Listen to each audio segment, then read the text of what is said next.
Better now we will discuss the important terms of this lesson. Important we can say that difficult term also. Difficult terms of this lesson. First of all, we will, the term is anarchy, a state of disorder due to absence of stable government. एनर्की क्या होता है बेटा? किसी kingdom में या किसी country में जब स्टेबल गवर्नमेंट ना हो, इनस्टेबल गवर्नमेंट हो और उसके कारण जो डिसऑर्डर क्रिएट होता है उसको एनर्की बोलते हैं। डिसऑर्डर मीन्स अव्यवस्था फैल जाती है। जब किसी किंगडम में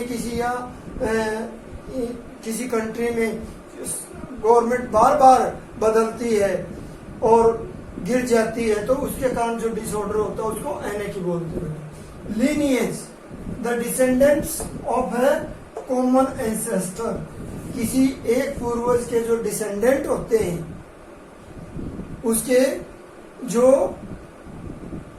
अगली जो पीढ़ियां होती हैं उनके वो ये कह सकते हैं बेटा, उसको हमें लीनिएज बोलते हैं।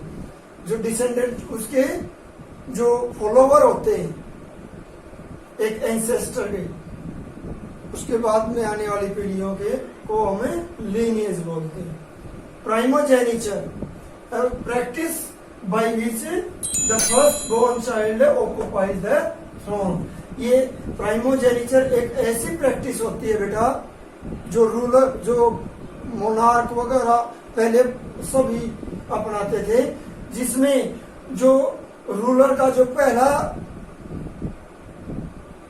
चाइल्ड होता है, पहला मेनली जो बॉय होता है, वो थ्रोन को ऑक्युपाई करता है, वो अपने फादर के बाद उसका सक्सेसर बनता है। माल प्रैक्टिसेस, इम्प्रॉपर और इलीगल प्रोफेशनल बिहेवियर।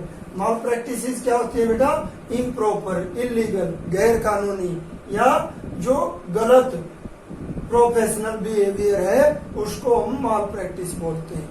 जो गलत तरीके अपनाए जाते हैं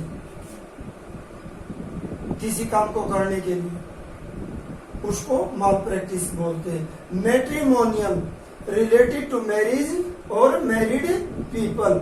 मैट्रिमोनियल मीन्स मैरिज से संबंधित या मैरिड पीपल से संबंधित कोई भी इवेंट, कोई भी बात जो हो सकती है उसको हम मैट्रिमोनियल बोलते हैं।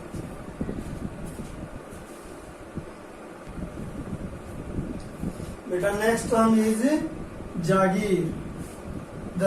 जागीर क्या? लैंड गिवन टू ए मनसबदार by the ruler during Mughal rule.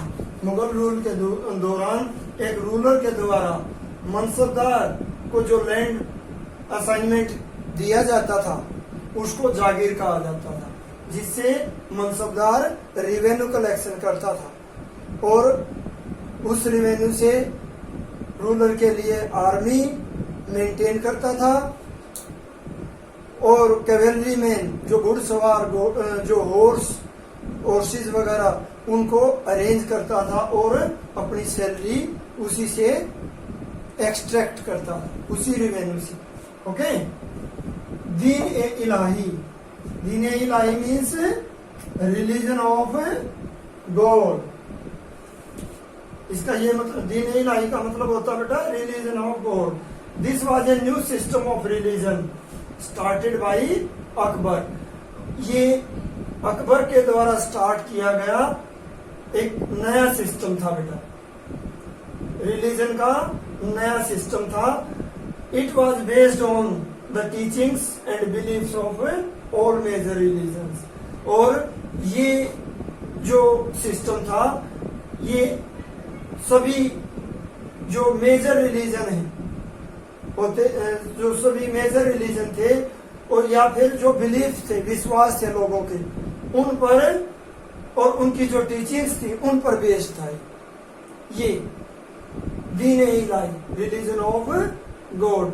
मतलब सभी रिलीजन के जो गुड एलिमेंट्स थे वो इसमें इंक्लूडेड किए गए थे दीन इलाही में और उनको फॉलो करने के लिए लोगों को इनकरेज किया गया था और इस तरीके से रिलीजियस टॉलरेंस की पॉलिसी अपनाई गई थी अकबर के द्वारा। और यही पॉलिसी फिर उसके बाद आने वाले जहांगीर, शाहजहां के द्वारा भी अपनाई गई, लेकिन औरंगजेब के द्वारा इस पॉलिसी को डिस्कार्ड कर दिया गया, छोड़ दिया, अबोलिश कर दिया गया बेटा।